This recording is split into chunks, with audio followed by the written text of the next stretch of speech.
The tablet hit the table so hard the wine glasses shook. Not tipped. Not rattled. Shook. Every person in that room went still. Not the polite pause of someone who missed a word.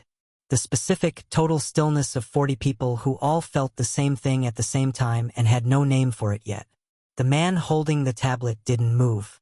He was small, quiet, dressed in a catering uniform 2 sizes too big, the kind of uniform that had been handed to him without anyone checking the fit, the kind of thing that happens when no one expects you to be seen. He stood at the head of that table, red wine soaking into the carpet between his feet, and he did not flinch, did not step back, did not drop his eyes. He just waited. The words on that screen were plain. No decoration. No long sentence to get lost in. Just 6 words. White text on black background. Clean as a verdict. Shout at me again and I'll end you. The room didn't breathe. Dominic Rourke, billionaire, alpha, the man whose name was on 3 buildings in this city and whose decisions had moved 10,000 people off land they thought was theirs, read those words once. Then again. His jaw tightened. A muscle moved in his cheek. His dark eyes traveled from the screen to the face behind it. That face didn't look away. That face had not looked away once. And something happened in that room right then that 40 investors and 2 security guards and 1 terrified event coordinator couldn't fully account for afterward. Something in the air shifted. The pressure changed. Like a door had opened somewhere and the temperature of everything inside had quietly, permanently changed. Nobody could name it. Nobody tried. But to understand what that moment actually cost. What it took to get there, what it risked, what it was built on, you have to go back. Back 3 hours. Back to the train. Kalani Voss stepped onto the 5:47 a.m. eastbound line before a single other passenger was awake enough to notice him. He moved through the car the way he moved through every space. Efficiently, precisely, taking up exactly the room he needed and no more. He found the corner seat. Same one. Every morning without fail. 3rd car from the back, left side, closest to the door. He pressed his back against the cold metal wall and pulled his noise-canceling headphones on. No music came through them. They were empty, silent. He just needed the barrier. The headphones said to the world, "Do not try." And mostly, not always, but mostly the world listened. Kalani was 26 years old and had been mute since he was 9. Not deaf. Not developmentally delayed. Not broken, though a long line of people across a long line of institutions had looked at him and quietly decided he might be all 3. His voice had simply stopped one afternoon in a room he did not talk about, inside a moment he did not revisit, and it had never come back. For a while, a long while, he had waited for it, had done the exercises the speech therapist gave him, had sat in front of mirrors making shapes with his mouth that didn't produce sound. Had tried the way children try things before they understand that some doors close and don't open again. Eventually, he stopped waiting. He built a life inside the silence instead. Careful one. Precise one. The kind of life built by someone who knows that every mistake costs more than it would cost someone else. So you stop making the kind of mistakes that come from being careless. He kept a tablet with him at all times. A slim black device, current model, screen protector cracked at one corner from a job 6 months ago where someone had knocked it off a shelf and laughed about it. The tablet was as natural to him as a hand. He typed fast, accurate. He had learned early. Young, so young that he couldn't remember exactly when the lesson landed, that the cleaner his words were, the less patience people needed to have with him. If he was slow, they walked away. If he was vague, they filled in the gaps with their own assumptions, and their assumptions were almost never right. If he was precise, if his sentences arrived complete and clear and without wasted words, sometimes, not always, but sometimes they actually read them. He stayed precise. His memory was the kind that made people visibly uncomfortable once they figured out what they were dealing with. Not photographic exactly, more like architectural. He saw spaces, systems, sequences.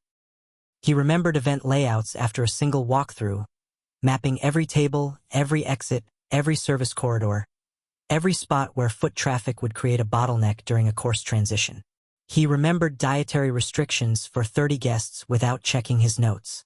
He remembered which investor at which table had mentioned, in passing, that he didn't drink white wine. Just a comment, not a formal note on the guest sheet, the kind of detail most people lost inside the general noise of setup. Kalani kept it. He kept everything.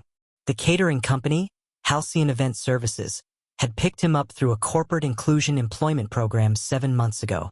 He was their best setup tech, their most reliable runner, their fastest in the pre-event checklist walk, the 45-minute scramble before doors opened when everything that was wrong needed to be identified and fixed before a client noticed it was ever wrong at all. He was also their quietest asset. That last part was the one that the company appreciated most. He knew it. He had known it from the first week. There was a version of appreciation that had nothing to do with what you contributed and everything to do with the problems you didn't create. Kalani had been appreciated that way his whole life. By foster families who valued him because he didn't ask for things. By schools that gave him passing grades because he didn't disrupt anything. By employers who kept him on because he never filed complaints. He had heard Petra Sims, the event coordinator, his direct supervisor at Halcyon, say it out loud 2 months ago to a client who had expressed concern about a nonverbal staff member working a high-end corporate event. Petra had not lowered her voice. She never lowered her voice around Kelani. Most people didn't. There was something about his silence that made them forget he was paying attention. She had gestured toward him, casual as pointing out a piece of furniture, and said, "Don't worry about disruptions from that one. He's the quiet one. He won't complain." She had laughed softly after. The client had laughed too. Kelani had been 3 feet away. He had not written anything in response. He had not even looked up. He had kept folding napkins, kept his face neutral, kept his body going through the motions that his body knew how to go through by now. Because silence had kept him alive longer than reacting ever had. Because every job he had lost before this one had been lost the moment someone realized he had opinions, even if those opinions arrived through a screen instead of a throat. The moment they registered him as a person with a point of view rather than a function with a name tag, the math changed. Things got complicated. And complicated, for Kelani, had always been another word for gone. Invisibility was armor. He had been wearing it for 17 years. He was very, very good at it. But armor has a limit. It doesn't expand. It doesn't grow with you.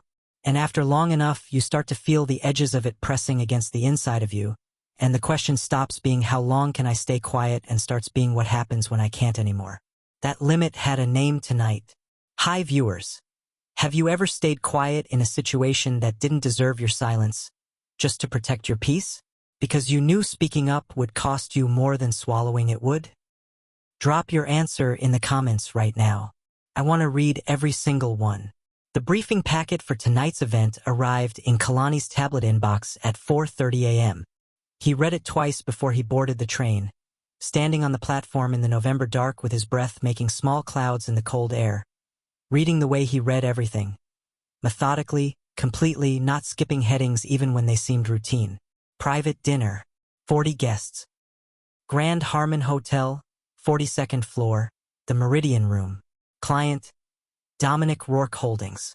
He read the name and kept scrolling. He had not needed to search it. Everyone in this city knew that name. It was on a building downtown and on a development sign off the freeway and in the local business section approximately twice a month, sometimes celebrated and sometimes challenged depending on which neighborhood Dominic Rourke had most recently decided needed rebuilding. The man was a fact of the city. One of those people who had become large enough that they stopped being a person and started being a condition, like weather, like traffic. Something you adjusted to rather than engaged with. Every person on the Halcyon staff knew the standing rule for tonight's event. It had not been issued as a formal policy. It traveled the way real information travels in any workplace. Mouth to ear, van ride to van ride, break room to break room, the real orientation that happened alongside the official one. If Dominic Rourke raises his voice, you do not engage. You step back. You locate Petra. You let someone else take the hit and you stay small and you stay quiet and you come out the other side employed. The rumor that stuck hardest.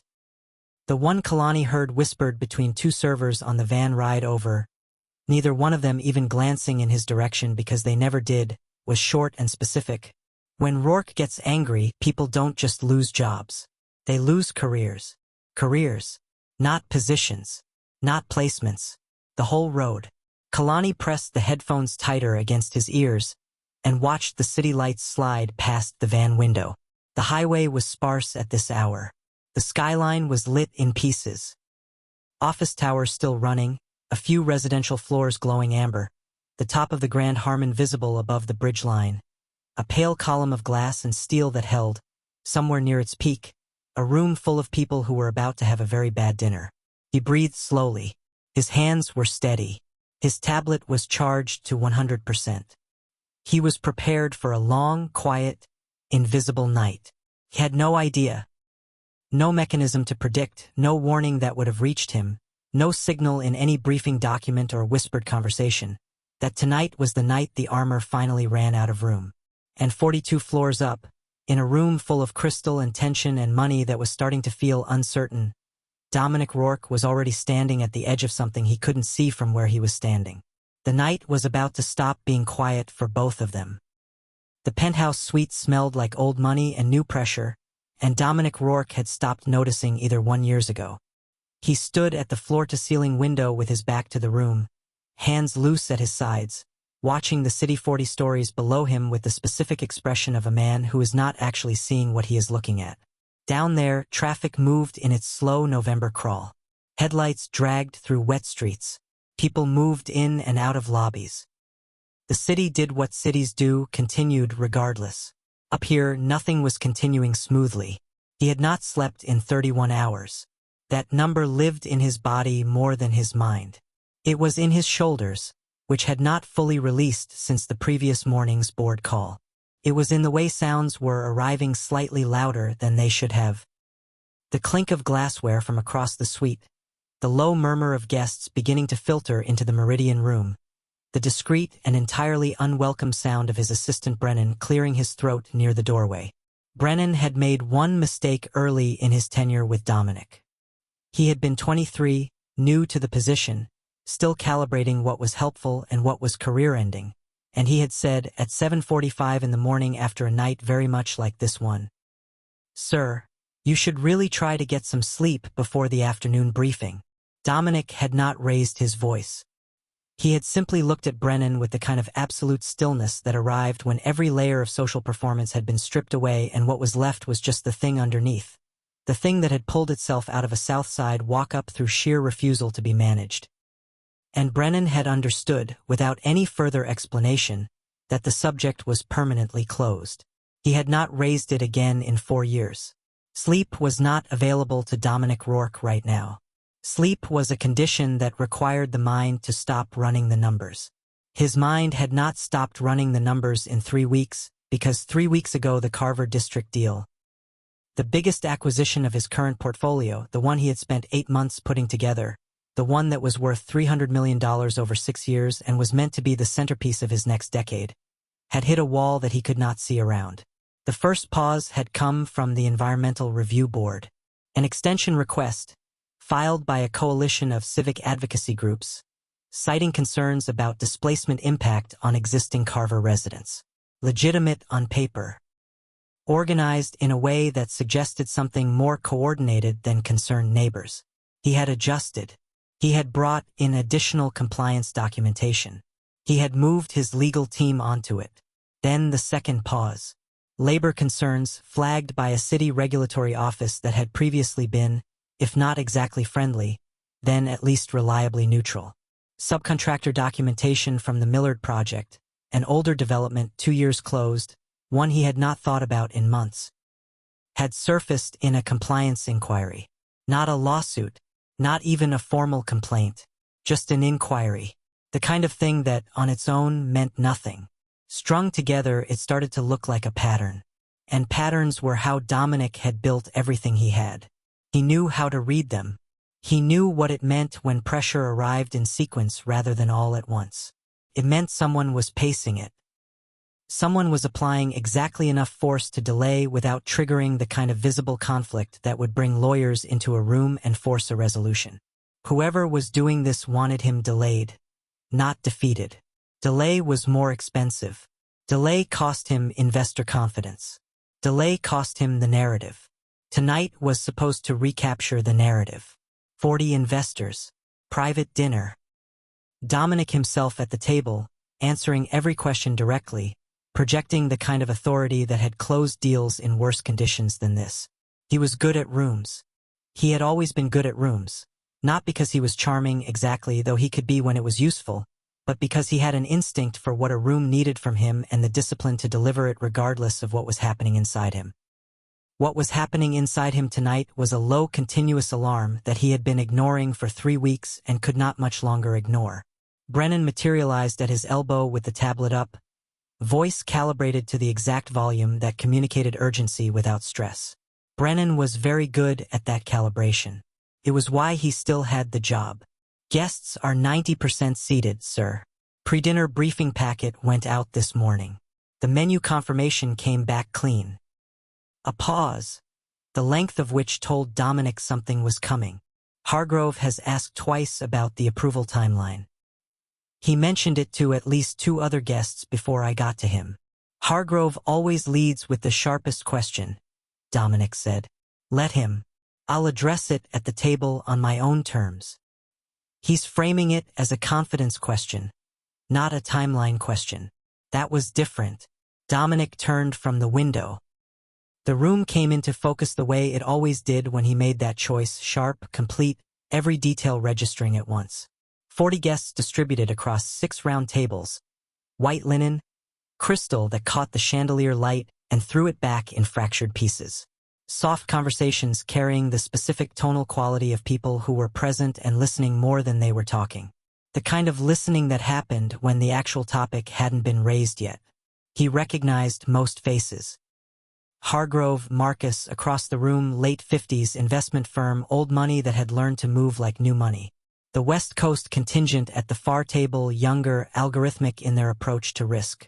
3 or 4 faces he knew by reputation more than relationship, the kind of investors who waited to see which way the weight fell before committing. His pheromones were locked down, tightly, deliberately, the way he had trained them to be in rooms like this. An alpha who leaked stress was an alpha whose investor base started making calls on the drive home. Control was the face he wore. He had worn it long enough that some days he genuinely couldn't locate where the face ended and the actual man began. The catering staff moved along the room's perimeter with practiced efficiency. He noticed them the way he noticed everything, cataloged, assessed, assigned a level of relevance. Most of them he registered and immediately released. One he held. A young man, compact, moving along the east wall with his tray at exactly the right height, navigating around chairs and conversations with a precision that wasn't performed. It was structural. The way someone moves when they have already mapped the space in their head and are executing against that map. Not hurrying, not cautious, just certain. Efficient in a way that was slightly too specific for the role. Dominic noted it, filed it, moved his attention to Hargrove, who had spotted him and was already arranging his face into the expression of a man with points to make. He had 3 problems to manage tonight, and none of them were going to manage themselves. He sat. He picked up his wine glass. The first course was served at 7:53. The conversation started where it always started, broad, non-committal, the social layer that everyone maintained until someone decided to drop it. It lasted 11 minutes. Dominic had been tracking the time because he always tracked the time in rooms like this, and he knew from experience that 11 minutes was approximately the limit of the courtesy layer when money was in question. Hargrove set down his fork with the deliberate care of a man making a statement with the gesture. Dominic. No softening prefix. No weather comment. Just the name, and then, the Carver district approvals were supposed to move in September. We are sitting here in November. Walk us through the delay. The table went quiet the specific way it does when the real conversation begins. The side conversations didn't end dramatically. They just faded, one by one, as attention consolidated around Hargrove's question like water finding a drain. We're managing it, Dominic said. His voice was flat and even, not defensive, stating a condition. You said that in October. I'll keep saying it until it's resolved, Marcus. A pause. Someone's fork touched a plate. Then a voice from 3 seats to Dominic's left. Paris Whitmore, West Coast firm. someone Dominic had brought in more recently and hadn't fully mapped yet. The nonprofit coalition filed for an extended environmental review this week. I saw the public record this morning. I'm aware of the filing. They're also alleging labor violations on your Millard subcontractors. Those allegations are unsubstantiated and under review. The city regulatory office doesn't appear to share that assessment. Whitmore kept his voice neutral. Not hostile, just precise. They've issued a compliance hold. The pressure in the room climbed a degree. Dominic kept his breathing even, kept his pheromones locked.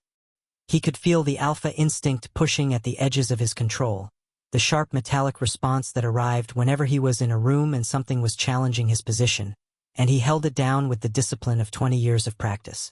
Every development of this scale encounters regulatory friction, he said. What we're experiencing is not unique to this project. What is unique is the timeline we've committed to, and I intend to honor it. How? Hargrove asked. Just the one word. Dominic opened his mouth, and Hargrove, before he could answer, leaned forward and placed both forearms on the table, the body language of a man who has already made a decision and is now informing you of it. Dominic, I need you to understand something. I respect what you've built. I've made good money alongside you for 14 years. But I am not able to sit across from my board and explain a third delay on a $300 million commitment with nothing more than we're managing it. If the Carver approvals don't move in 60 days, 60, we are pulling our position. $40 million. The number landed in the room without being spoken. Everyone at the table did the arithmetic without being asked. Two other investors exchanged a look that Dominic caught and cataloged in the half-second it lasted. His pheromones broke the surface. Not a flood. A spike sharp, metallic, involuntary. The kind of biological signal an alpha couldn't always prevent, only contain after the fact. 3 people near him shifted slightly in their seats without knowing why, responding to a pressure they couldn't consciously identify. He pulled it back. He breathed. He opened his mouth to answer Hargrove with something that would hold the room together for the rest of the evening. And then the chair at the end of the table scraped hard against the floor, and the tray tilted, and the night stopped being manageable. 2 seconds. That was all it took. The guest at the far end of the table, a man named Connolly, one of Hargrove's associates, the kind of investor who talked with his whole body, had been making a point about regulatory timelines with both hands when his elbow caught the back of his chair, and his shift of weight drove the chair sideways, and the chair leg caught the edge of the carpet runner, and the runner moved, and Kalani's tray, fully loaded, white wine for 3, red wine for 2, water service for the head table, tilted left by approximately 30 degrees before Kalani's hands responded. He caught 3 glasses. The physics of the 4th were already decided. The red wine came off the tray in a long, slow arc that lasted no time at all and felt like it lasted forever to everyone watching, and it hit Dominic Rourke's suit jacket at the shoulder seam and poured down the lapel in a deep, irreversible wave and soaked through to the white dress shirt underneath in a stain the color of a wound. The room stopped. Not gradually. All at once. Every conversation. Every breath. Every small movement that makes up the background noise of a room full of people. It all simply ceased, the way sound ceases in the second after something loud and unexpected, when the ears are still ringing and the mind hasn't processed what it heard yet. 40 people looked at one man. That man stood up. Dominic Rourke rose from his chair without haste, without drama, with the particular slowness of someone who has learned that moving slowly in a moment of crisis communicates more authority than moving fast. He looked down at the ruin of his jacket. Then he looked at the person who had been carrying the tray. Kelani had not moved. His tray was level again. He had recovered it in the same motion that lost the glass, the instinct of someone who knew that dropping the whole tray would be worse than losing the one. His cloth was already in his hand, drawn from his belt before conscious thought could authorize it, extended forward toward the jacket in the automatic gesture of someone trained to address the problem rather than perform distress about it. His face showed nothing. Not fear. Not apology. Not the desperate, visible scrambling that most people defaulted to when they had done something wrong in front of someone powerful. That particular performance of remorse designed to reduce the punishment rather than actually express the feeling. Just steadiness. The specific, rooted quality of someone who is in an uncomfortable position and is not pretending otherwise and is also not going to make it worse by losing their composure. The pheromones hit first.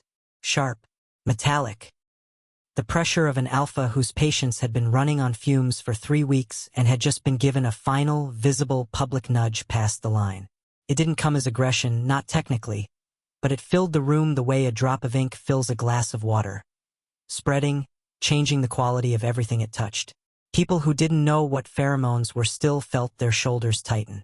Still felt an instinct to lean back. Are you serious right now? It wasn't a question. It was a verdict delivered in the register of a man stating facts.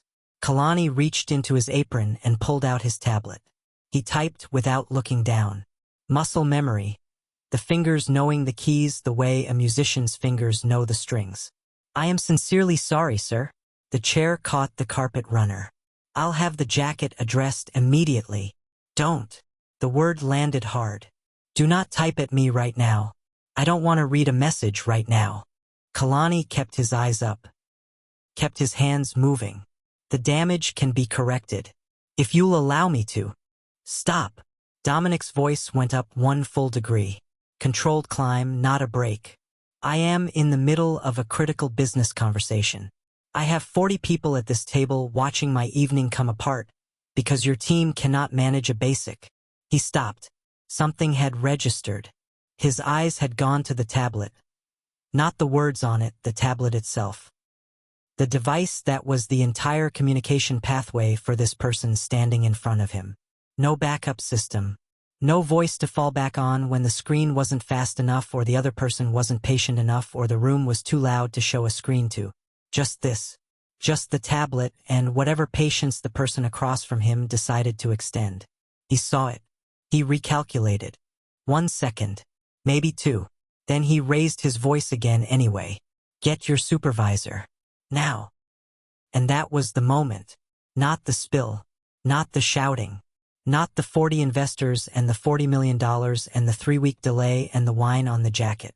This moment, because Kalani's hands did not freeze, did not hesitate, did not drop the tablet and step back and fold the way every signal in the room was telling him to fold.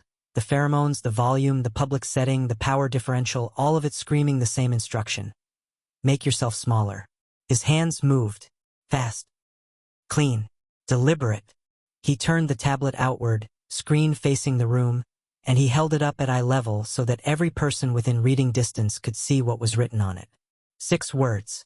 Shout at me again and I will end your career. The silence that followed was different from the silence that had come before.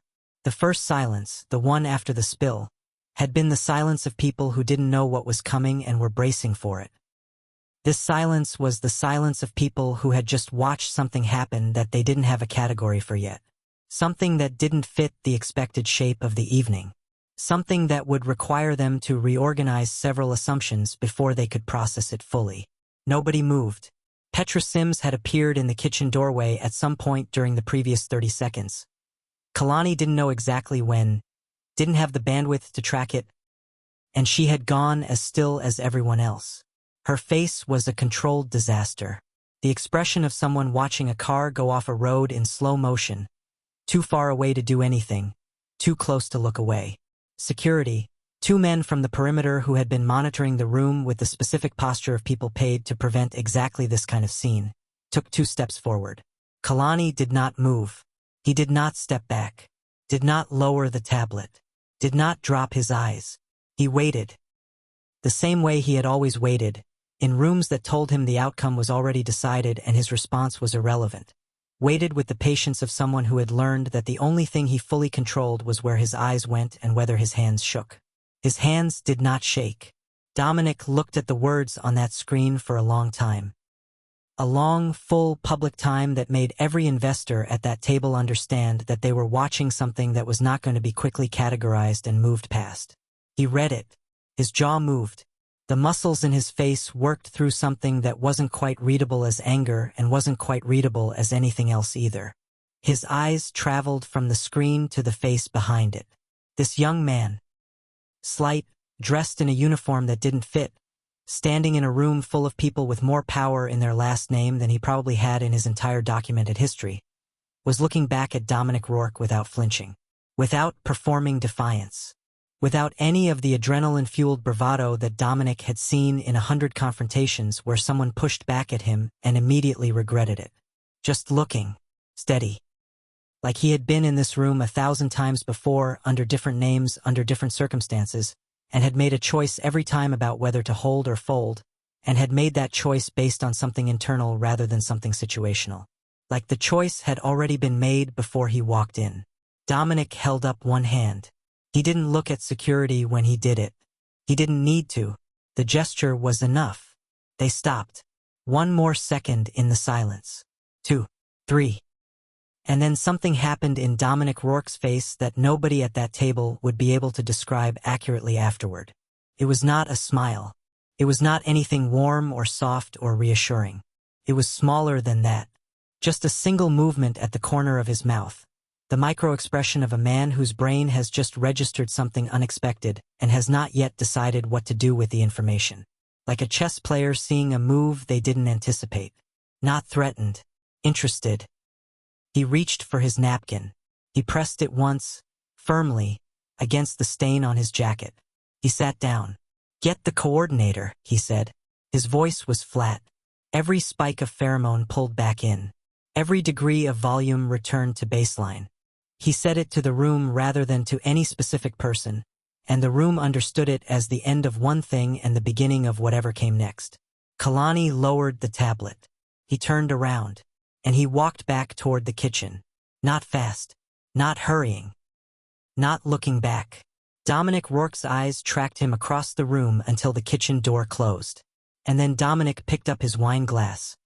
His own, untouched, red, still standing on the far side of the table, and he took a long, slow drink. And he said nothing. And the investors at his table, every one of them, understood that the conversation they had been having before the chair scraped and the tray tilted was not the conversation they were going to be talking about when they got home tonight. The service hallway smelled like industrial cleaner and old carpet, and Kelani had stood in variations of this hallway his entire working life. Always the hallway, never the room. Petra found him at 8:41, standing with his back flat against the wall, tablet held in both hands down at his sides, face arranged in the particular stillness that she had always read as calm, and that was actually something more complicated. The face of someone who has made the full calculation of what is coming and has decided in advance not to let it move them. He had clocked her footsteps from 12 feet away, recognized the pace, not hurrying, but purposeful. The walk of someone carrying a decision they'd already made. He waited. She stopped 2 feet away from him, which was the distance of someone trying to seem like they were having a human conversation while actually doing administrative management. She clasped her hands in front of her. She breathed. "I need you to pack your kit," she said. Her voice was low, professional, the careful measured tone of someone who had trained themselves to separate the action from the feeling, to deliver difficult things in a register that made them feel routine. "The client situation has created a concern. For the rest of the evening, I need you off the event floor." Kalani looked at her. He raised his tablet. He typed without breaking eye contact. "Did the client request that? Or did you volunteer it?" Petra's lips pressed together. "Kalani, I am asking because there is a difference." She held his gaze for a moment, then looked at a point just past his shoulder. The situation was escalating. "I made a judgment call to de-escalate before it went further." "You made that call before he asked you to." She didn't answer. He was right, and she knew he was right, and the knowledge of it sat between them in the hallway, uncomfortable and inert, because being right about something in a situation structured the way this situation was structured was not the same as it matching. The outcome was already set. His kit was going to be packed regardless of who had initiated what. He knew that. He had known it before she opened her mouth. He packed his kit. He took the service elevator down 16 floors, alone, while the dinner above him continued. He sat in the halcyon van in the hotel's underground garage with the engine off and the headphones in, actually playing something tonight, a playlist he used for exactly this kind of aftermath, music selected specifically because it did not require anything from him emotionally. And he sat with the event folding and unfolding in his memory, examining it the way he examined everything, looking for where the sequence had gone wrong and what he would do differently and whether there was anything, actually, he would change. He decided there wasn't. He had waited a long time before raising that tablet. He had absorbed 2 rounds of raised voice in a public room in front of 40 people. He had offered apology, solution, deference. He had done what the situation called for, up until the point where the situation asked for something he was not able to give, the specific performance of smallness that said, "You can do this to me and it will not cost you anything." He was not able to perform that. He was not able to do that anymore. The suspension came through 3 days later. Not a termination. Halcyon was too careful for termination. Termination created paper trails that could be examined. Suspension was cleaner. The language in the official communication was the language of a legal department that had earned its fees. Pending review of conduct, client relationship protection, temporary adjustment to placement status. Every phrase doing the work of sounding procedural rather than punitive. He read it twice, replied with a single line acknowledging receipt, closed his tablet. On Tuesday morning, he went in to see Desmond Webb, the Bridgeway program coordinator. Desmond's office was small and smelled like old coffee and the particular airless quality of a space where difficult conversations happened regularly enough that the air itself had given up trying to be neutral. There was a potted plant on the filing cabinet that was doing its best. There were motivational prints on the wall that had been there long enough to stop meaning anything. Desmond was a good man operating inside a compromise system, which was one of the more exhausting ways to spend a life. He had the face of someone who cared about the people he served and had learned to separate that caring from the decisions the program required him to make. The separation wasn't clean. It showed. He took off his glasses when Kalani sat down, rubbed the bridge of his nose, put them back on. "I want to be direct with you," he said, "because I think you deserve that. Rourke Holdings is one of our most significant corporate partners. That relationship underwrites a meaningful portion of this program's placement capacity. What happened last Friday, regardless of the circumstances around it, has created a significant complication for that relationship." Kalani's hands were already on his tablet. "I understand," he typed. "The program depends on these partnerships functioning. When a placement incident affects a partner relationship at this level." I was shouted at, in front of 40 people, multiple times. Desmond paused. Something moved across his face. Quickly. "I know that." I responded. "You made a threat against one of our partners." Kalani's hands moved with slow, deliberate precision. "I stated a consequence. A threat is hollow. It is designed to produce fear without follow-through. What I wrote was a statement of intent. Those are not the same thing. And I meant every word." Desmond looked at the screen for a moment, then at Kalani's face, then at a spot on the desk between them. He took his glasses off again.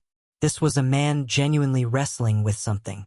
"Kalani, I am not going to argue with you about what's right in this situation. I think you know I'm not going to do that. But I need you to understand that what's right and what the program can absorb are not always. I understand the world I'm operating in," Kalani typed. He let that sit for a moment. Then he added, "I've been operating in it my whole life. Every version of it. I understand it better than you might think." He stood up. He picked up his bag. He walked out of Desmond's office without looking back. He accepted the suspension. He had accepted worse. He had accepted worse and stayed quiet and come back and kept going because that was what you did when the system was the only vehicle available and the alternative was nothing. You absorbed the cost. You recalculated. You found the next thing.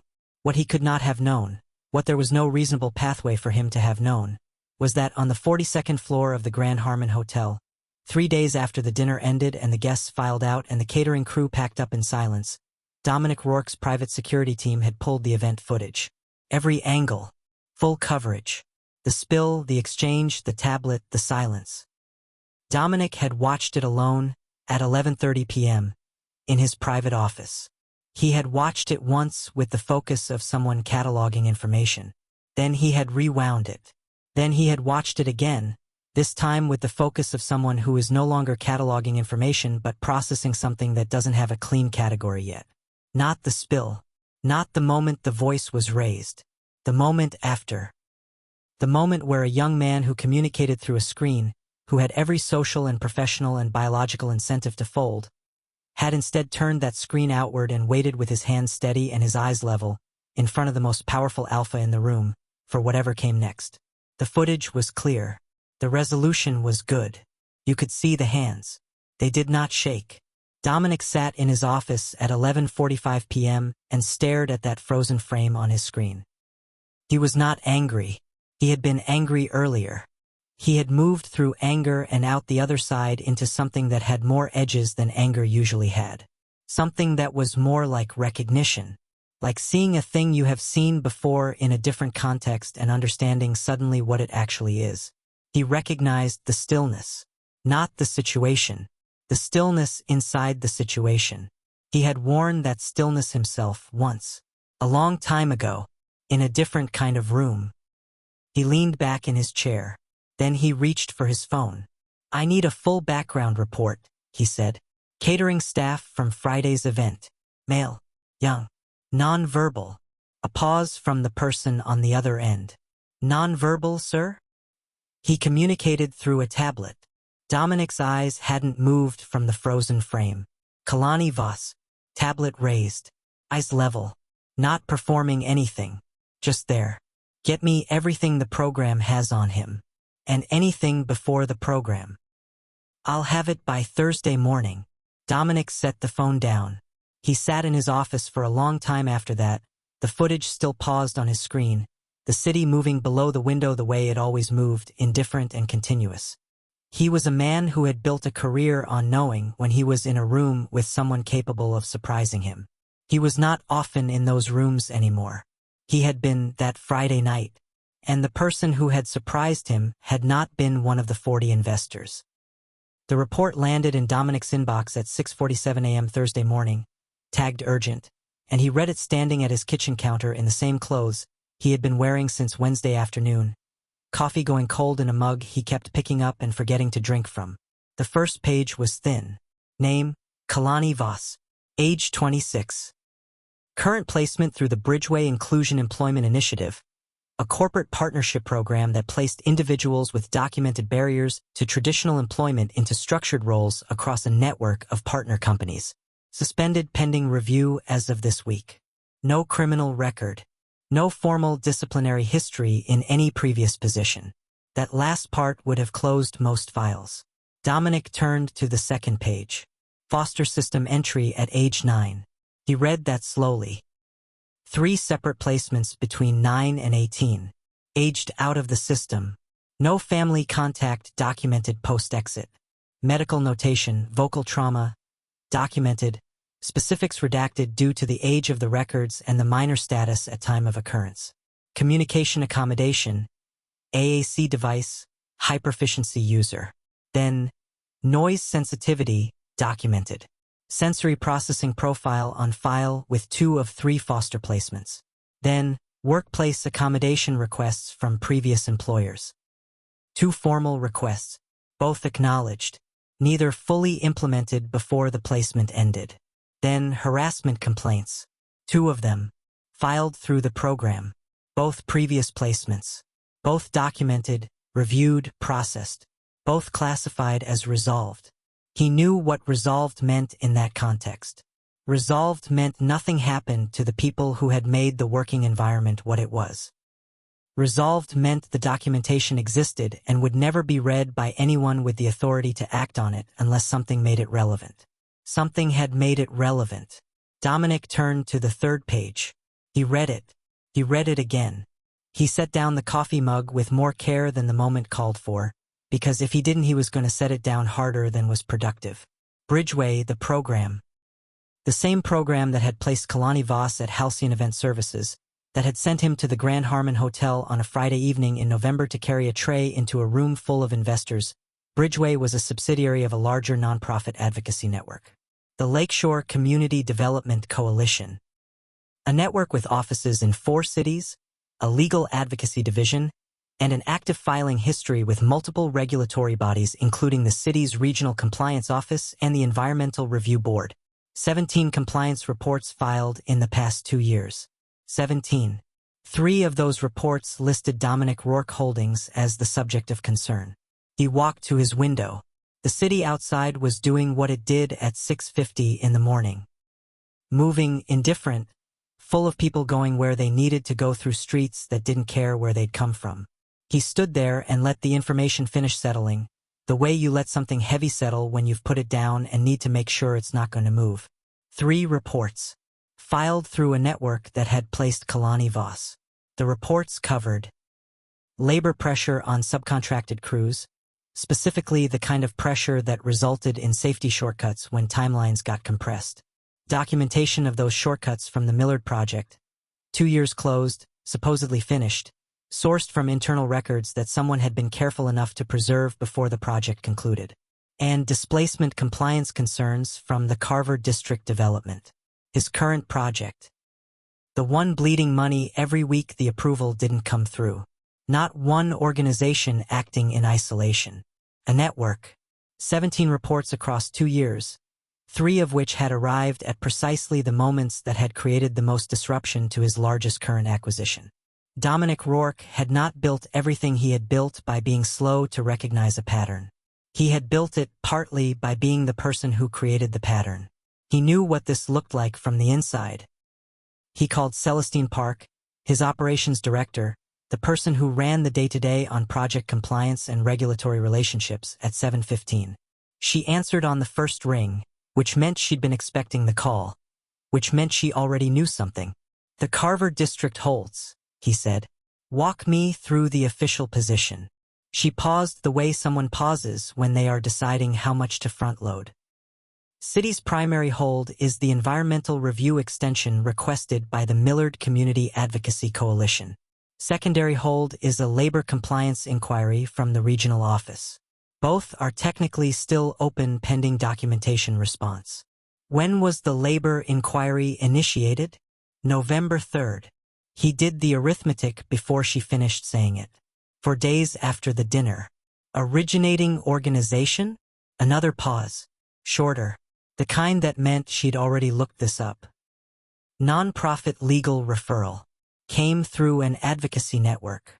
Which one? She said the name. He had already known she was going to say it. He hung up without another word. Picked up the coffee. Drank it cold. Set it down. He was not the kind of man who experienced panic. He had been in rooms where panic was the available response and had never once reached for it, because panic was just fear in motion and fear was only useful if it moved you toward information and away from assumptions. He had trained himself to stay very still in the moments that called for movement, to let the full picture arrive before he committed to a direction. The full picture was arriving now, and it was larger than he had calculated. He walked to his desk, opened the laptop, pulled up the Elson development. The secondary acquisition, the one running 2 miles north of the Carver site on a parallel approval timeline, slightly less complex, further along in the process, the one he had been treating as the more secure of the 2 current projects. He opened the regulatory status page. He read it. Read it again. The Elson development approval had been flagged for extended review on October 31st. 2 days before the Carver hold. 2 days after the dinner. Dominic sat very still in his chair. One project pause could be explained. Regulatory friction was real. Civic advocacy was real. Environmental review extensions happened. He had seen it before, absorbed it before, navigated it before. One project pausing was a problem with a solution. 2 projects. Same week. Same regulatory channel. Same network origin. One before the dinner and one after, which meant the sequence had started before the spill and the tablet and the confrontation in the Meridian room. Which meant this wasn't about one moment in one evening. This was about something that had been accumulating. A record, not a reaction. Not something triggered by what happened at the Grand Harmon. Something built over time, filed carefully, timed with the patience of someone who understood that the right moment for documentation to land was not the moment it was created but the moment it would have maximum effect. He understood that. He had done exactly that himself 20 years ago in a different context with a different kind of power. The third flag came in at 11:43 a.m. A third project, the Westmore Corridor development, earlier in the acquisition pipeline, not yet in formal approval, had been flagged for a preliminary compliance inquiry. Same channel, same network. Dominic read the notification. He set his phone face down on the desk. He sat there for 3 minutes, which was a long time for him to sit with an unresolved condition, and he thought about a young man standing in a service hallway at 5:47 a.m. because that was the corner seat, and thinking about 40 people in a room who saw him as a function rather than a presence, and holding a tablet above his head in a room full of power and waiting. Steady, rooted, unshaking for whatever came next. He thought about a manila folder under a bed. He thought about the particular patience of someone who knows that the record matters more than the reaction. He thought about what it took to be that patient. How long? How much it cost? He reached for his contacts. "Get me a meeting," he said when Brennan answered. "Direct. No intermediary. Not through the program, not through Halcyon. I need to sit down with Kalani Voss." Brennan was quiet for a moment. "Sir. He's currently suspended from the placement. I know what he is currently." "Set up the meeting." Another pause. The kind that meant Brennan was doing the arithmetic of the situation and arriving at the same conclusion everyone around Dominic eventually arrived at. When the tone is that specific, you do not ask follow-up questions. "I'll reach out today. This week," Dominic said. He hung up. He stood at his window. Below, the city moved its slow patterns through the gray November morning. Traffic lights cycling. People cutting corners. The ordinary machinery of a place where thousands of decisions happened every hour without anyone noticing the weight of any individual one. Up here, in this office, one decision had just been made. And somewhere across that city, on a train probably, in the corner seat, headphones on, tablet in his lap, a young man who had no way of knowing what was coming was about to have his phone receive a message that would change the next chapter of both their lives. The city kept moving. The call was already in motion, and Kalani Voss, for the first time in a very long time, was no longer invisible. The audit request hit Celestine Park's desk at 9:14 a.m. on a Monday, and by 9:40 she was standing in Dominic's doorway with the printout in her hand and an expression that said she had already done the math and did not like where it landed. She had been with Rourke Holdings for 11 years. She had walked through Dominic's door with bad news before. Regulatory friction, project delays, contractor disputes, the specific category of situation that required delivering information to a man who did not receive it quietly. She had learned to put the document on the desk first and the summary second, because Dominic Rourke read faster than most people talked, and there was no point in narrating something he was already 2 paragraphs ahead of. This morning she stood in the doorway and did not immediately put the document on the desk. That told him something. "Internal audit has been triggered," she said. "Not by us." Dominic looked up from his desk. "Who filed it?" "Anonymous complaint. Routed through the city's third-party regulatory intake system." She set the printout on his desk finally, carefully, the way you set something down when you want the other person to understand that it has weight. "Filed 6 days ago. Labor pressure. Safety documentation gaps on 2 active projects.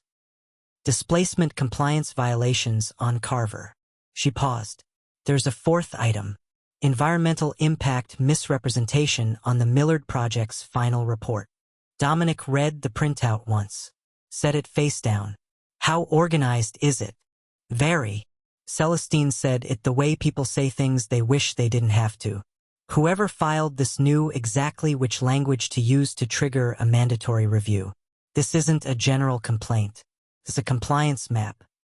Every item is tied to a specific regulatory code. Every code is one that requires a documented response within 30 days. 30 days. That was the pressure point. Not the audit itself. Audits could be managed. The 30-day response window on 3 simultaneous active projects, while investor confidence was already fractured and media interest was beginning to circle. That was pressure designed by someone who understood how pressure worked. "Set up the full compliance review," Dominic said. "Every division, every active project. I want our position documented before the city asks for it." Celestine nodded. "That's going to surface some things." I know. Things that certain members of the executive team would prefer stayed internal. I know that too. He looked at her directly. Do it anyway. She left. He stood at his window. The anonymous complaint had been filed 6 days ago. 3 days before he had even requested the background report on Kalani Voss. Which meant the sequence had started before the dinner, before the spill, before the tablet raised in a room full of investors. The dinner had not triggered this. The dinner had simply been the moment Dominic became aware of it. That was a different kind of problem. Not a reaction. A system. Patient, organized, running on its own timeline. And it had been running for a while. The investors found out about the audit by Wednesday afternoon. Dominic had not told them. He didn't need to. Regulatory filings were public record, and people who had $40 million in a deal checked public record with some regularity. His phone started before he reached the office. Hargrove first, then Whitmore, then 2 others he had been less concerned about, which told him the concern had spread past the people he had already been managing. When the people you didn't think would call start calling, the problem has grown past its origin point. This is a mandatory review, he told each of them. Same language, same tone. We're cooperating fully because full cooperation is the fastest path through it.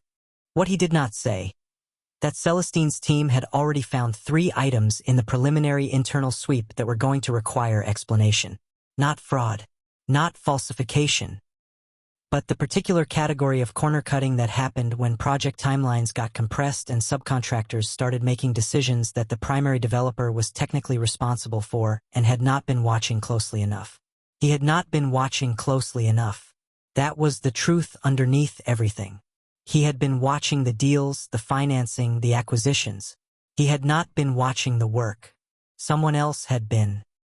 Someone had been watching it for 2 years and keeping a record of every shortcut, every skipped safety step, every displaced family that hadn't received the relocation support the compliance documents promised they would receive. Someone had been building a case with the patience of a person who understood that power doesn't respond to one complaint. It responds to a pattern of evidence so complete and so well organized that ignoring it becomes more expensive than addressing it. The media question arrived on Thursday.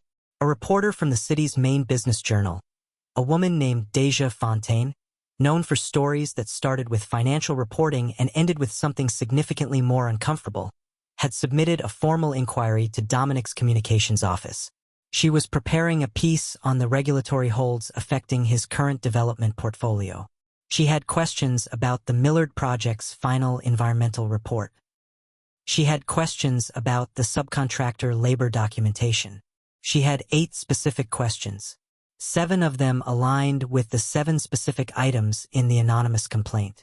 She had a source inside the network.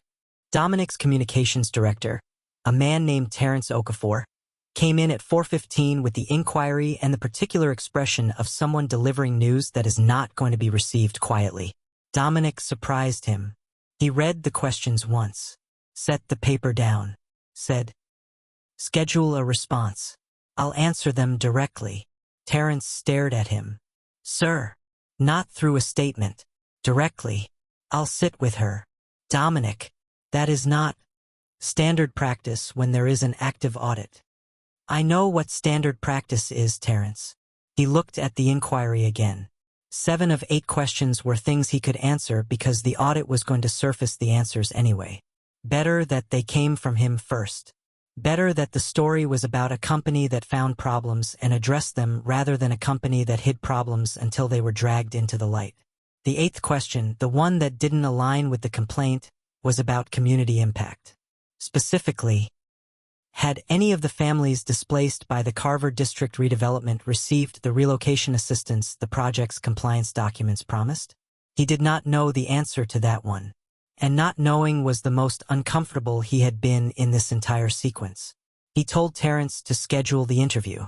Then he picked up his phone and made the call he had been building toward for a week. Brennan had located Kalani Voss through the Bridgeway program's administrative contact. The meeting request had been sent 3 days ago. No response yet. Then, at 6:52 p.m. on Thursday, a reply came through. 4 words. When and where. No other text. No question. Just the answer. Dominic looked at those 4 words for a moment. He thought about a manila folder under a bed. He thought about what it costs to be that patient. He typed back a time and an address. And somewhere across the city, a young man with a cracked screen protector read the response and closed his tablet, and did not sleep much that night. Neither did Dominic. The office was on the 41st floor, not the 42nd. That was the first thing Kalani noticed when the elevator opened. 41, not 42. Not the event floor. Not the Meridian room. A different space entirely. A working office, clean, sparse, the kind of room that had been arranged to communicate something specific. No power staging. No wide desk with a man positioned behind it like a judge behind a bench. No framed photos of completed projects on the wall. No trophies of acquisition displayed for the benefit of whoever walked in. Just a table. For chairs. 2 windows. City below. He stood in the elevator doorway for exactly 1 second, taking in the layout the way he took in every new space. Not cautiously, not with hesitation, but with the same structural reading that let him pre-map event venues before the guests arrived. He filed it, then he walked in. Dominic was already in the room when Kalani arrived. He was standing at the window, which Kalani had been told was his habit. He turned when the door opened. He did not extend a hand. He had been briefed enough by now to understand that unsolicited physical contact was not welcome, and the fact that he had been briefed meant someone on his team had actually read the accommodation notes, which was not nothing. He gestured toward the table. They sat across from each other. 4 feet of table between them. No assistants. No legal team. Kelani had not brought anyone either, which Dominic registered without commenting on. The room was quiet the way only rooms on the high floors of tall buildings are quiet. A total, sealed absence of street noise that made every small sound present inside the space more noticeable. The tap of Kalani's tablet on the table. The soft creak of Dominic's chair. The mechanical hum of the building's ventilation. Distant and constant. Dominic spoke first. "I appreciate you coming." He said it simply, without the particular warmth that gets used to cover the absence of real feeling. Just the words. I know it wasn't a small ask. Kalani's hands were on his tablet. He typed, "What do you need from this meeting?" Not a question. A statement requesting a purpose. Dominic looked at that line for a moment. Then he said, without any preamble, "I need to ask you something directly, and I'd rather do that without anyone else in the room." Kalani waited. "Did you file the compliance complaints against my company?" The room held the question. Kalani's hands moved, measured pace. Each word placed deliberately. "I document unsafe environments. I observe patterns. I submit what I observe to the appropriate channels. I don't target individuals. I don't build cases around personal disputes. I follow the process." He lowered the tablet slightly, then added one more line. "The complaints were filed because the conditions existed. Not because you raised your voice at me." Dominic sat with that. He was a man who had spent 30 years reading rooms, reading people, reading the space between what someone said and what they meant. He was very rarely uncertain about that space. He was uncertain now. Not about whether Kalani was telling the truth. The truth was visible in the way he wrote, in the absence of performance, in the fact that he had answered the direct question with a direct answer rather than redirecting or softening it. He was uncertain about something larger than that. "How long have you been filing reports through the network?" he asked. Kalani typed, 14 months. Every placement I've had through Bridgeway. Every environment with documented violations. Not just yours. Pause on that. 14 months. Before the Millard project closed. Before the Carver District deal was even finalized. He had been building the record before Dominic knew he existed. "The Millard families," Dominic said. He said it carefully. "The relocation assistance that was documented in our compliance filings. Do you know whether those families received it?" Kalani looked at him. This was a different question from the others. Not a legal question. Not a strategic one. He typed slowly. 43 families were listed in the relocation documentation. I have contact information for 11 of them. 11 that I know of personally through the Community Advocacy Network. Of those 11, 3 received partial assistance. The rest received nothing after the first month. Dominic was quiet for a long time. He looked at the table between them, then at the city through the window, then back at Kalani. "Why didn't you just leave?" he asked. "Every placement where conditions were bad. Every environment where no one was watching the violations. Why keep filing? Why not just find somewhere else and leave it alone?" The question sat in the room. It was the kind of question that sounded simple and wasn't. The kind that had about 3 different questions inside it, stacked one behind the other. Why didn't you protect yourself? Why did you keep choosing the hard path? Why does someone without institutional backing, without a voice in the literal sense, without a single person in a position of authority watching out for them, why does that person keep showing up? Kalani's hands did not move immediately. He looked at the tablet, then at Dominic. Then at some middle point between them, the way people look when they are deciding not how to say something but whether to say it at all. Then he typed, slowly, 1 word at a time. "Because if I leave, nothing changes. Someone else walks in behind me. Someone who doesn't know to document it. Someone who doesn't know they're allowed to. And they absorb it. And it continues. And the record never gets built. And nothing ever moves." He set the tablet down. "I've been the person who walked in behind someone else. More than once. I know what that costs." The room was very quiet. Dominic looked at those words on the screen. He looked at them for a long time. Something in his face shifted, not dramatically, not in the way of a man having a revelation, but in the way of a man finishing a calculation that he had been running for a week and arriving at the answer and finding it heavier than the math had suggested. He said, very quietly, "What would have to change for an environment like ours to actually be safe for someone in your position?" That question. Not what can I offer you to make this go away. Not what will it take to close this complaint. What would have to change? Kalani looked at him. He picked up the tablet.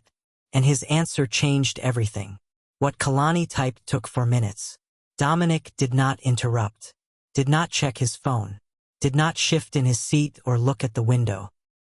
He read as Kalani wrote, following the words in real time, and his expression moved through several things that did not resolve into a single readable emotion.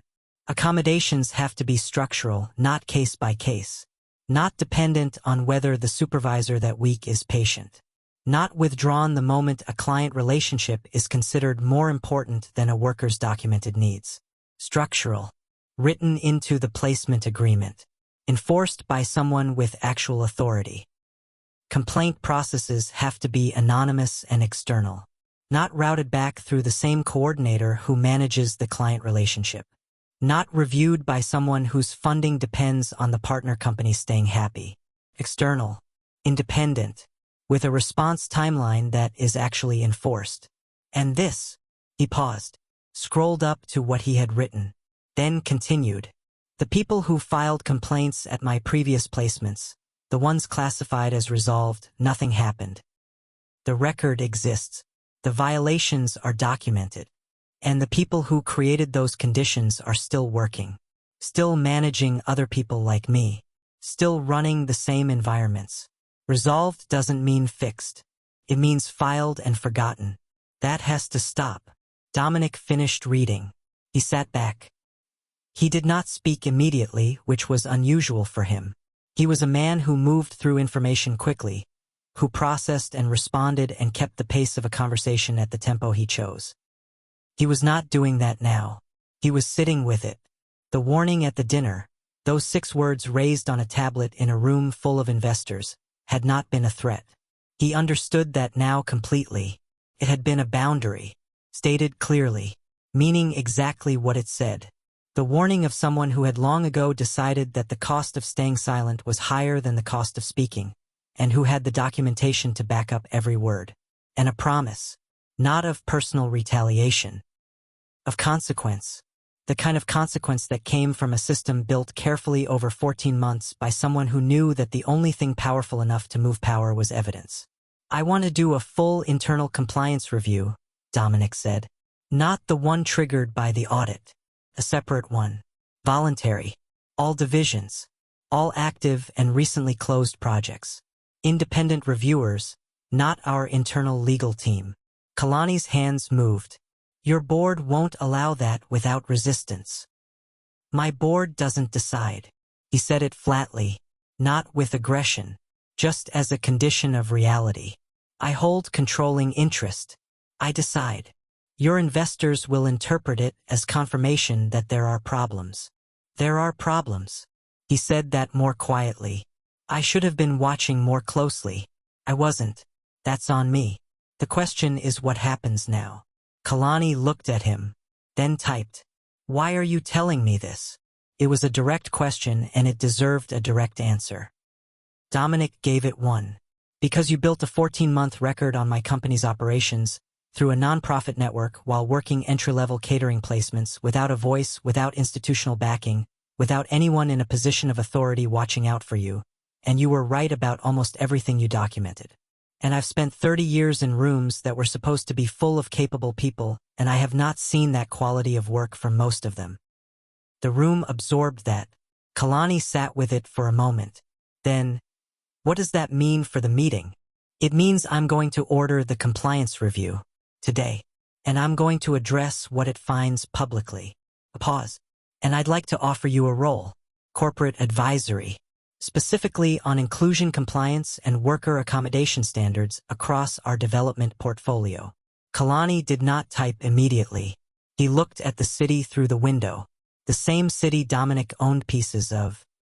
The same city Kelani had been moving through every morning before dawn, in the corner seat of the eastbound train, wearing armor that was never quite big enough. Then he typed, "No, just that." Dominic waited. Not because I don't think the work matters. It matters. But a title inside your structure doesn't protect the next person. It protects your company's public image. Those are not the same thing. Dominic looked at that line for a long time. He did not argue. He did not push back. He just nodded once, a small, private acknowledgement of a point that landed accurately. Then what? He asked. Do the review. Make the structural changes. Enforce the complaint process. Follow up with the families from the Millard Project. Not through a press release. Directly. With actual assistance. Do those things because they're right. Not because it manages the story. He set the tablet down on the table. If you do those things, the record stops growing. Dominic held his gaze. Then he said, and if I don't? Kalani picked up the tablet, typed one line. Then it keeps growing. And eventually it reaches someone who doesn't offer meetings first. He stood up. He picked up his bag. He walked toward the door. And then Dominic said, quietly to his back, the families from Millard. Can you give me the 11 names? Kalani stopped. He stood at the door for a moment. Then he turned around. He pulled up a document on his tablet. A document that had been there, ready as if he had prepared it before the meeting, as if he had known this question was the one that would matter most. He set the tablet on the table, screen up, and slid it toward Dominic. 11 names, 11 addresses, 11 notes, brief and specific, about what each family had been promised and what each family had actually received. Dominic looked at the list. He did not look up for a long time. When he did, the expression on his face was not one that had a clean name. 3 days later, Celestine Park called him at 7 a.m. The compliance review is drawing board resistance, she said. 3 senior executives are calling it a liability exposure. They're organizing. I know, Dominic said. They're preparing a counterproposal to the board. A more limited internal review, controlled scope, no independent oversight. Let them prepare it. His voice was even, steady. The voice of a man who had made a decision and was not revisiting it.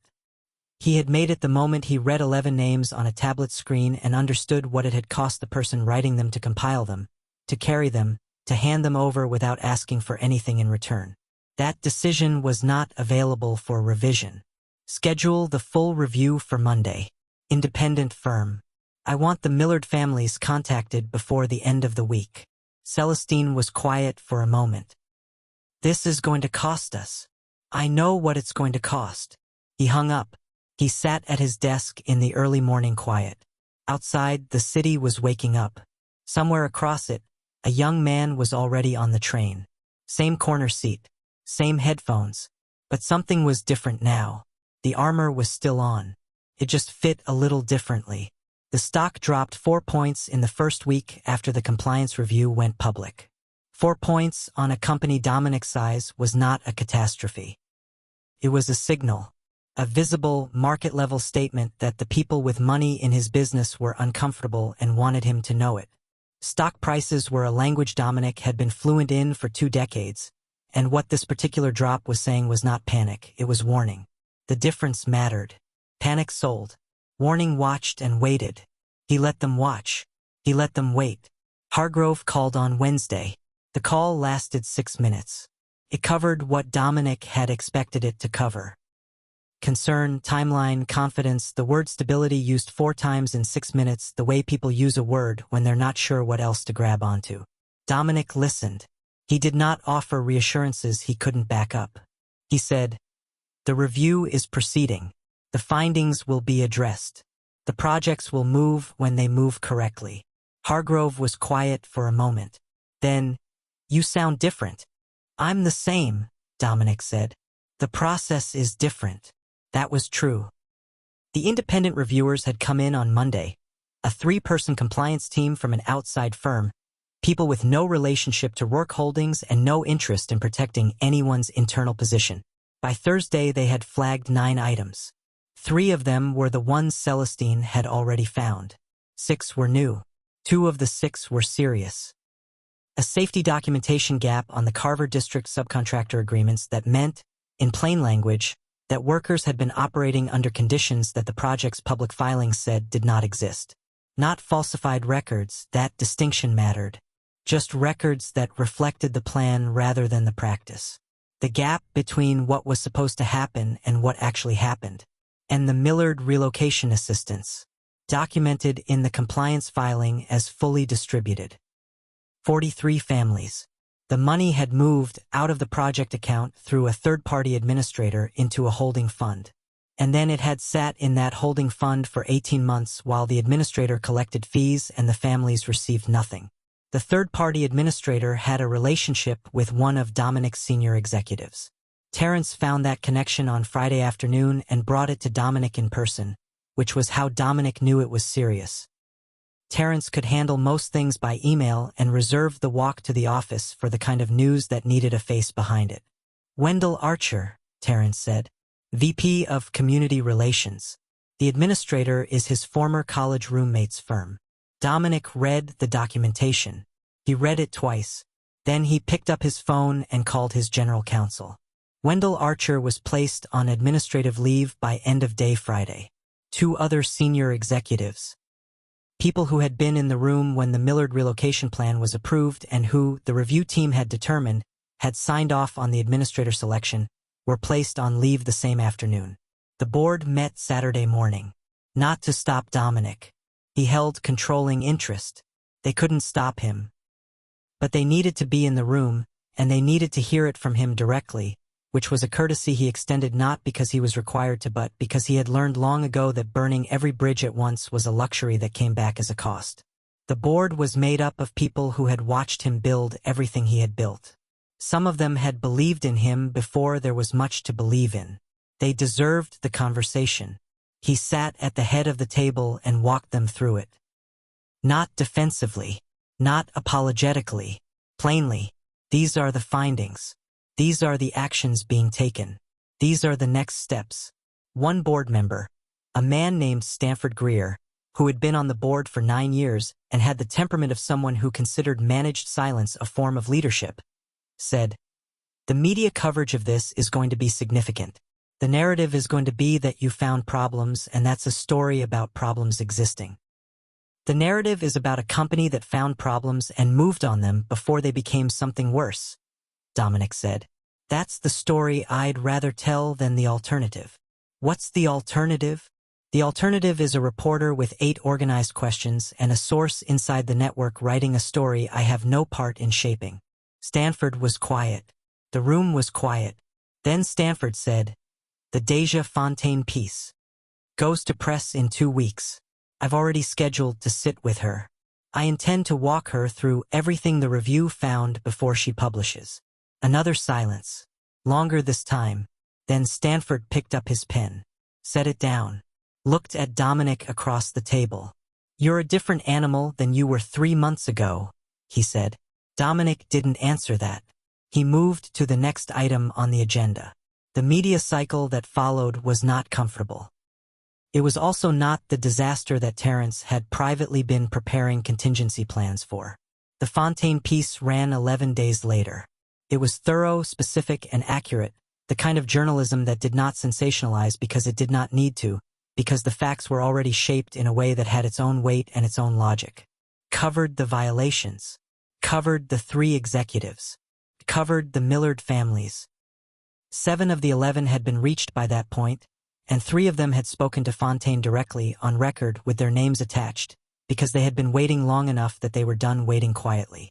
What it also covered, what Fontaine led with, because she was a reporter who understood that the most interesting part of a story was what happened after the problem was found, was the voluntary compliance review. The fact that it had been ordered before the audit required it. The fact that the findings had not been managed or minimized. The fact that the administrator connection had been found, documented, and acted on within 48 hours of discovery. The headline was not what Terrence had feared. It was not a story about Dominic Rourke hiding violations.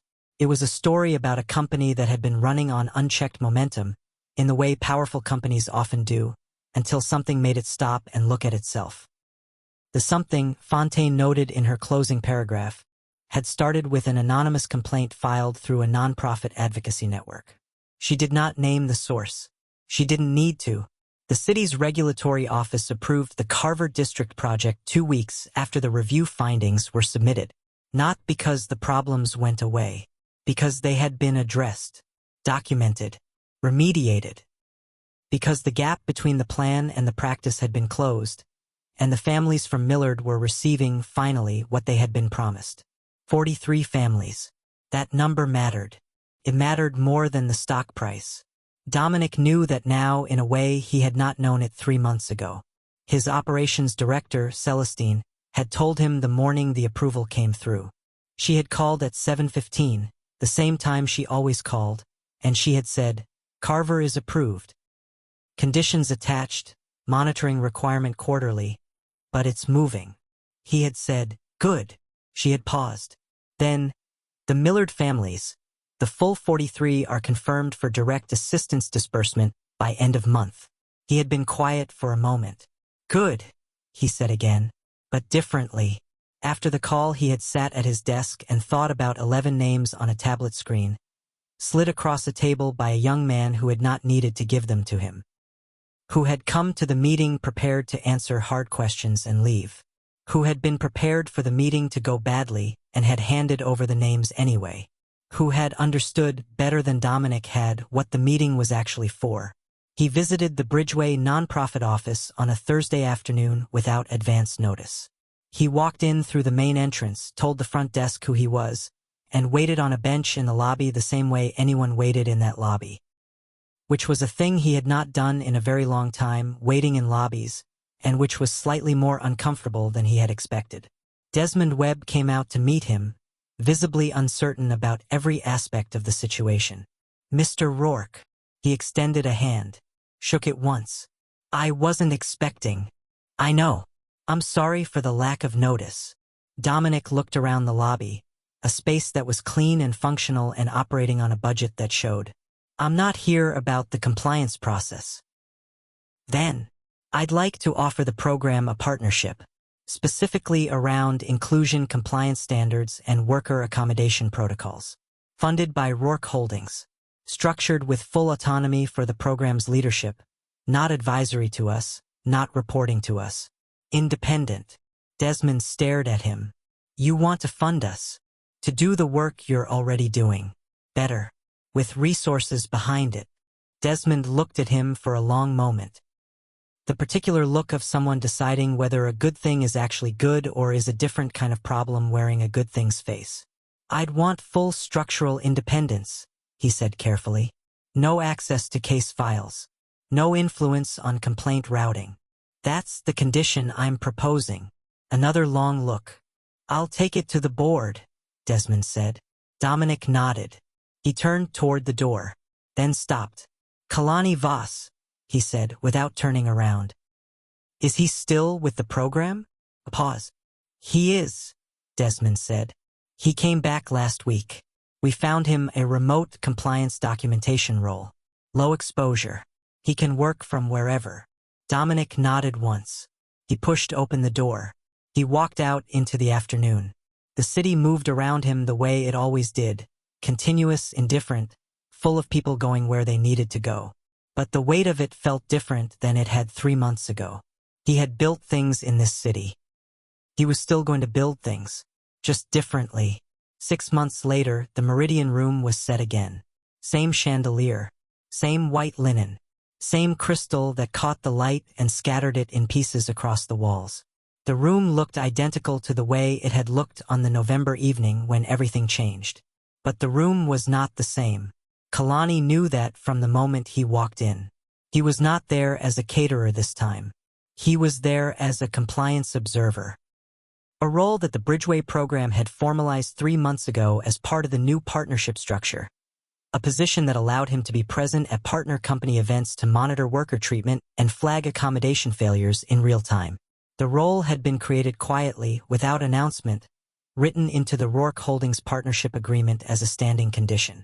Nobody at the dinner tonight knew he was there in that capacity. Some of them recognized him from the last time. He could see it in the way 1 or 2 of the catering staff looked at him when he came through the service entrance. A flicker of recognition, a slight adjustment, the micro-expression of people recalibrating a category. He had been one thing 6 months ago. He was something different now, though the difference was not visible in any way that announced itself. He was still quiet. He was still in the corner. He was still watching everything. The difference was what he was watching for. He set up in a position near the east wall, tablet in hand, the same wall he had worked the last time. He ran the same preliminary check he always ran: exits, layout, staffing coverage, any visible accommodation gaps in the setup. He noted 2 items and sent a brief message to the event coordinator before guests arrived. Both were addressed within 15 minutes. That was new. That was what change actually looked like. Not a ceremony. Not a speech. Not a press release with a photo of executives shaking hands in front of a banner. A message sent and 2 items corrected before anyone got hurt by them. Before anyone had to hold a tablet up in a room full of people and wait to see whether the person with the power would choose to hear it. Before it had to come to that. The guests began arriving at 7. Kelani watched the room fill. He watched the servers move. A different crew from Halcyon, same uniforms, same careful professional pace. He watched the way the supervisors spoke to their staff. He watched for the specific tonal quality, the particular edge in a voice that preceded the kind of moment that had happened 6 months ago. He didn't hear it. The dinner started. The conversations at the tables were lighter than they had been 6 months ago. The investor tension that had filled the Meridian Room in November, the particular pressure of 40 people in a room where money was uncertain and the man at the center of it was running on 31 sleepless hours, was gone. Not because everything was resolved. Not because the stock had fully recovered or the media coverage had been uniformly kind or every board member had come around. Business was still business. Pressure was still pressure.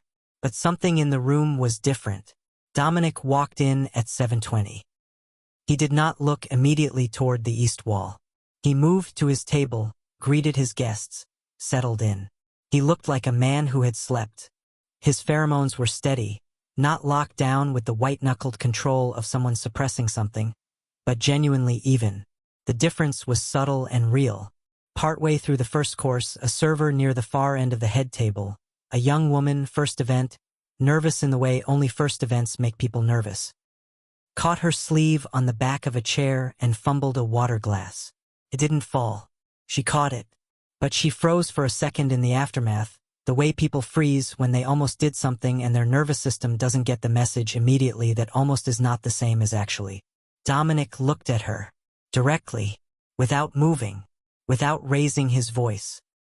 Without the pheromone spike that would have rippled through the room and told every person within 15 feet that someone had done something wrong. He said, quietly enough that only the people nearest to him heard it. "It's all right. Take your time." The server exhaled. She finished her service. She moved to the next table. Across the room, in the corner by the east wall, Kalani watched. He did not type anything. He did not need to. He stood with his tablet at his side, the cracked screen protector still there because he hadn't gotten around to replacing it, and he watched a room that 6 months ago had been the site of something that had cost him a job and a suspension and 3 days of sitting in a van in an underground garage working out whether any of it had been worth it. It had been worth it. Not because it had worked out for him specifically. He was careful about that kind of thinking, had learned young that making your peace dependent on outcomes was a way to never make peace at all. It had been worth it because the work had been right. Because the record had been built correctly. Because the 43 families had received what they were owed. And because somewhere in the structure of a company that had been operating on unchecked momentum, something had been made to stop and look at itself. Something had changed. Not everything. Change didn't work like that. The system was large and old and built over time, and changing it happened the same way, over time in pieces by people willing to do the small unglamorous work of documentation and process and showing up to the next placement and the one after that. But something had changed. The dinner moved through its courses. The conversations stayed easy. The room felt like what a room full of people sharing a meal was supposed to feel like. Around 9 o'clock, Kelani completed his monitoring log, clean, no additional flags, and prepared to leave. He packed his tablet into his bag. He pulled on his jacket. He crossed toward the service exit, same path he had taken 6 months ago in the opposite direction, moving with the same precise economy of someone who had pre-mapped the space and knew exactly where every chair leg was before it became an obstacle. At the service exit door, he paused. Not because he needed to. Just for a moment. He looked back at the room. The chandeliers. The linen. The crystal throwing light in pieces across the walls. The sound of 40 people having a dinner that was going the way a dinner was supposed to go. He looked at it. Then he pushed open the door. He walked out into the hallway. He did not look back a second time. That was not how he was built. He took the elevator down, walked through the lobby, pushed through the revolving door into the cold night air, and turned toward the train. Same line, same direction, corner seat if it was available, headphones on. But the silence inside them was different now. Not armor, not a barrier, just quiet, the good kind. The kind that belongs to someone who has said what needed to be said, done what needed to be done, and is now moving forward with nothing unfinished behind them. The city was lit and moving around him. Buildings Dominic had built rows on either side of the street, glass and steel catching the late light of November lampposts. People moved around Kalani without noticing him, the way they always had, the way cities moved around the people inside them. Continuously, without pause, without recognition of what any individual had done or survived or built in the quiet space of their own life. He didn't need them to notice. He never had. He was part of it anyway. Not invisible. Not performing anything. Just present. Just Kalani Voss. Walking toward the train in the dark. Going home. Some warnings are not threats. They are the moment power is asked to look at itself honestly, maybe for the first time. And sometimes, not always, but sometimes it does. And that is when things begin to change. Not all at once. Not cleanly. Not without cost. But they change. One record. One documented pattern. One person willing to stand still when every signal in the room said to step back. That is where it starts. Always. If the story moved something in you, if you have ever been the quiet one in the room, or the one who kept the record, or the one who stood still when every instinct said to step back. Leave a comment below. Tell your story. Someone out there needs to read it today. And if you believe that quiet people can change loud systems, that patience and documentation and refusing to disappear are their own kind of power, subscribe and turn on notifications so you never miss a story on this channel. Every story here is built for people who know what it means to keep going without applause. The next one is coming. Share this one first. Someone in your life needs to see it.